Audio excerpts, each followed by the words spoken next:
Hello students, आप सभी बच्चों का हमारे ऑफिशियल चैनल आरजेटी कैंपस में बहुत बहुत स्वागत है। तो बेटा आज हम लोग लास्ट डे पे प्रेजेंट हैं 14 फरवरी और हमारा लास्ट चैप्टर 14 चैप्टर, ठीक है। कौन सा चैप्टर?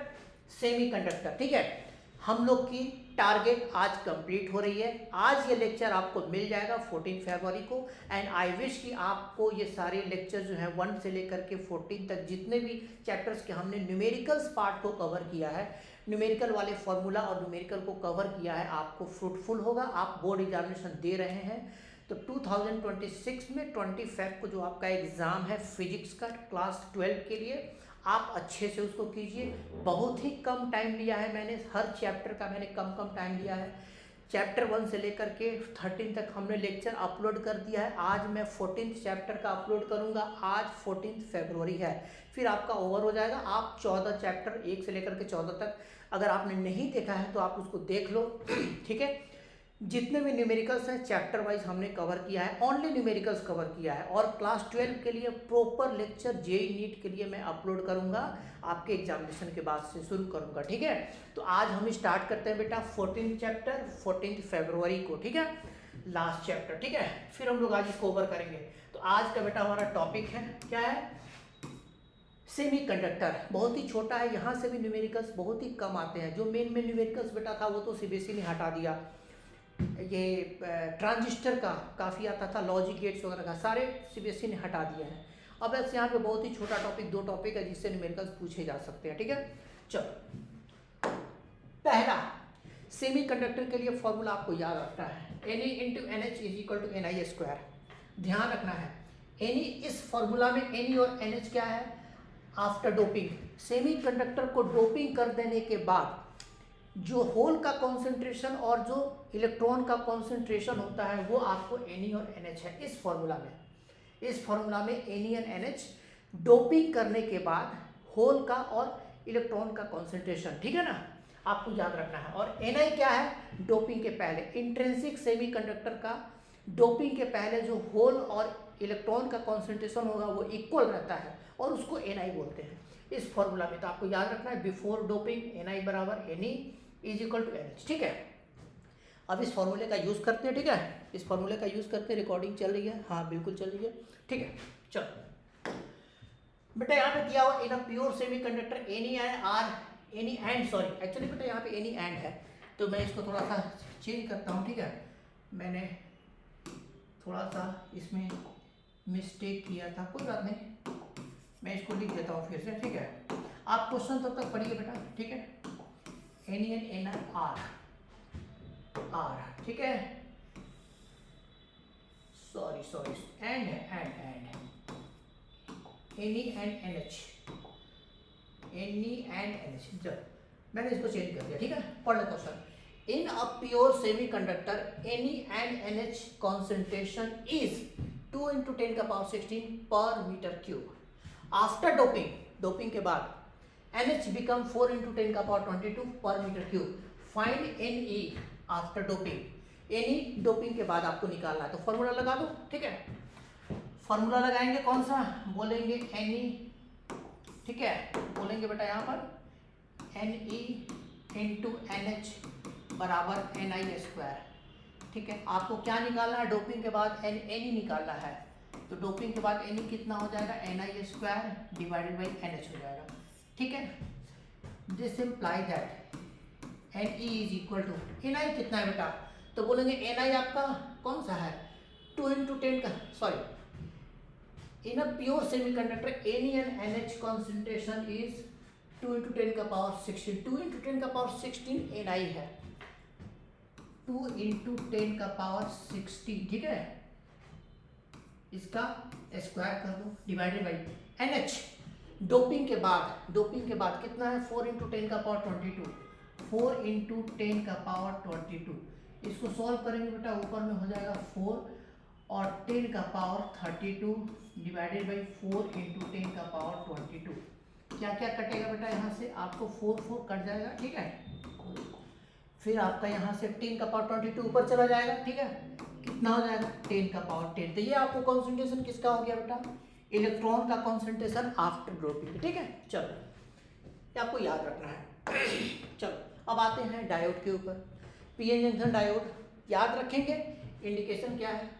दूसरी चीज, डायोड का डायनामिक रेजिस्टेंस हम लोग निकालते हैं, वेरिएबल होता है, उसकी रेजिस्टेंस वेरिएबल होती है, ठीक है, बहुत ही छोटा होता है, वेरिएबल होता है। क्या होता है, delta V by delta I, change in voltage by change in current, है ना, आपको याद रखना है। दूसरी चीज, p type n type, PN junction भी बोलते हैं, ठीक है। फॉरवर्ड बायस का मतलब होता है कि करंट पी से एन की तरफ जा रहा है, रिवर्स बायस का मतलब करंट उल्टा आ रहा है, जो होता नहीं है। अगर रिवर्स बायस में है तो करंट नहीं पास करेगा, फॉरवर्ड बायस में करंट पास करेगा, ठीक है, ये आपको ध्यान रखना है। यहाँ पे देखिए question, find equivalent resistance of network. पहला है वीए ग्रेटर देन वीबी, दूसरा है वीए लेस देन वीबी। तो दोनों केसेस में आपको नेटवर्क का इक्विवेलेंट रेजिस्टेंस निकालना है। देखिए यहाँ पे 12 ओम की रेजिस्टेंस है, नीचे में 3 ओम है, और 3 ओम के साथ एक डायोड जुड़ा हुआ है। अब देखो बेटा, यहाँ पे ध्यान रखना है, पहला, ठीक है, अगर हम लोग इसको लेते हैं, ठीक है, फर्स्ट क्या कह रहा है, वीए ग्रेटर देन वीबी, तो अगर वीए वीबी से बड़ा है तो ये हो जाएगा पॉजिटिव टर्मिनल, ये हो जाएगा नेगेटिव टर्मिनल, ध्यान रखिए।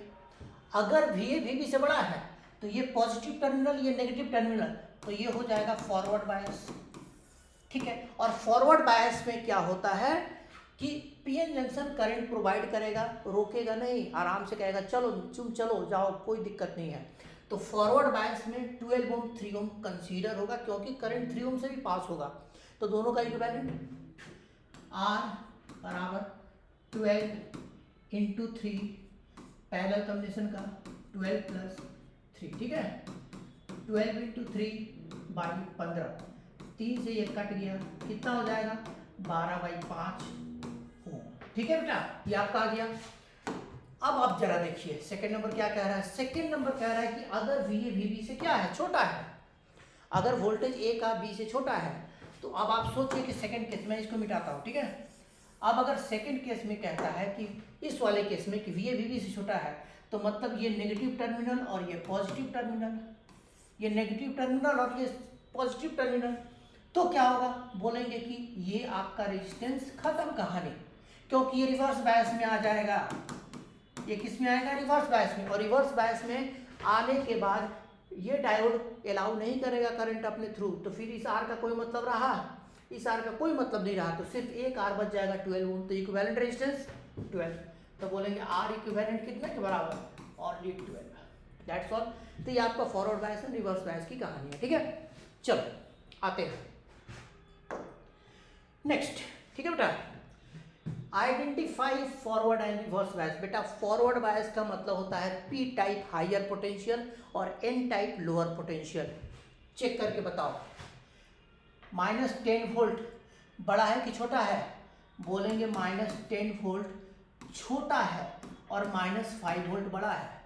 -5 volt is more then -10 volt, तो बोलेंगे ये आपका क्या है, हायर पोटेंशियल पे, और ये आपका है किस पर, लोअर पोटेंशियल पे। आप कहेंगे इसको हायर पोटेंशियल लोअर पोटेंशियल, तो बोलेंगे रिवर्स बायस है, तो ये कौन सा हो जाएगा, बोलेंगे ये रिवर्स बायस है, this one is reverse bias, क्योंकि पी टाइप लो पोटेंशियल और एन टाइप ये कौन सा है बेटा, पी टाइप और ये n type, p type low potential, n type high potential, तो ये रिवर्स बायस में हो जाएगा, ठीक है। यहाँ पे आ जाओ, 0 volt is more than -5 volt, तो मतलब ये हुआ कि p type higher potential, n type low potential, तो कहेंगे कि ये किसमें है, ये फॉरवर्ड बायस में है। तो पहला वाला रिवर्स बायस है और सेकंड वाला क्या है, फॉरवर्ड बायस है। फॉरवर्ड बायस में p type higher potential, n type lower potential, reverse bias में पी आपका लोअर पोटेंशियल, एन आपका हायर पोटेंशियल, ठीक है, ये आपको ध्यान रखनी है। चलो आ जाओ next, if threshold voltage of diode is 0.7 volt then find V not. V not आपको बतानी है यहाँ पर, वी नॉट मतलब कि बैटरी की वोल्टेज आपको बतानी है, तो बहुत ही सिंपल है बेटा, आप यहाँ पे क्या कीजिए, किरचॉफ रूल अप्लाई कर दीजिए, ठीक है। करंट कितना है, 15 एम्पियर, तो करंट 15 एम्पियर है बेटा, तो आप देखिए यहाँ पे एक चीज, ठीक है ना, 15 एम्पियर करंट है, तो आप 1000 का वोल्टेज निकालो, V ऑफ 1000 निकालो, कितना होगा, I इंटू आर होगा, तो I कितना है, 15 मिली एम्पियर है, 15 इंटू 10 का पावर -3, R कितना है, 1000 है बेटा, क्या होगा, बोलेंगे -3 और ये 1000 खत्म, कितना बचा? बोलेंगे this imply that V of 1000 is equal to 15 volt. अब आपको क्या पूछा है? इसकी वोल्टेज पूछा है, सॉरी ये आपको पूछा है। अब देखिए, ठीक है ना, ये आपको पूछा है, ठीक है। अब ये देखिए जरा यहाँ पे ये कितना डायोड का वोल्टेज, डायोड का वोल्टेज कितना है? 0.7 है, ठीक है। तो आप जरा यहाँ पे देखिए डायोड का V ऑफ डायोड कितना है? 0.7 वोल्ट, ठीक है। तो डायोड का वोल्टेज आपको कितना दिया हुआ? 0.7 वोल्ट है। तो डायोड का वोल्टेज 0.7 है और इसके क्रॉस वोल्टेज कितना है? 15 वोल्ट है। तो बैटरी का कितना होगा? तो बोलेंगे V of the battery V0, दोनों का ऐड कर दो, क्योंकि ये दोनों का मिलकर के ना बैटरी जो है R और क्या बोलते हैं डायोड के क्रॉस है, तो बैटरी का जो वोल्टेज होगा डायोड और रेजिस्टेंस के वोल्टेज के सम के बराबर होगा, ठीक है। तो आप कहेंगे कि यहाँ पे 15 और प्लस 0.7, हाउ मच? 15.7 वोल्ट, ठीक है। चलो आगे चलते हैं।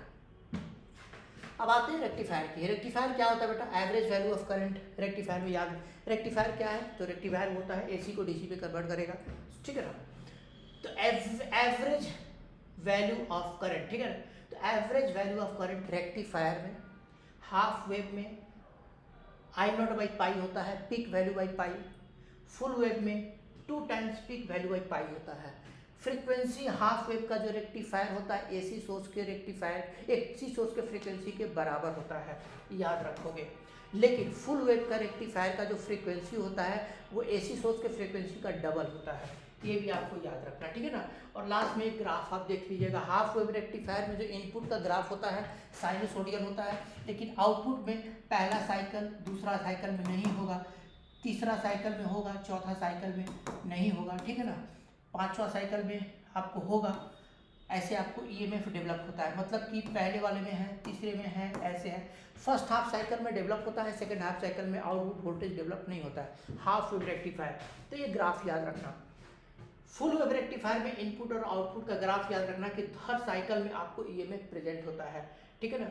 ये भी है, ये भी है, ये भी है, ये भी है, सब ये प्रेजेंट है, ठीक है ना। ये आपको याद रखना, ठीक है। Thank you so much. हमारा 14 डेज का लेक्चर, 14 डेज की 14 चैप्टर्स की न्यूमेरिकल्स हमारी कवर हो गई। सारे चैप्टर्स के न्यूमेरिकल्स आप एक बार फिर से रिवाइज कर लेना, लेक्चर को देख लेना, वीडियो को देख लेना, ठीक है। काफ़ी कम टाइम का हमने बनाया है, ठीक है। Thank you so much. All the best for your board examination, coming board examination 2026 physics 25 को जो एग्ज़ाम होने वाला है उसके लिए ऑल द बेस्ट। अच्छे से एग्ज़ाम दीजिए और फिर हम लोग बोर्ड में जब आप एग्ज़ाम दे लोगे अच्छे से, तो मैं आपको क्लास 11th का तो लेक्चर अपलोड किया हूँ, 12 का भी लेक्चर JEE नीट के लिए अपलोड करूँगा, ठीक है। Thank you so much, all the best.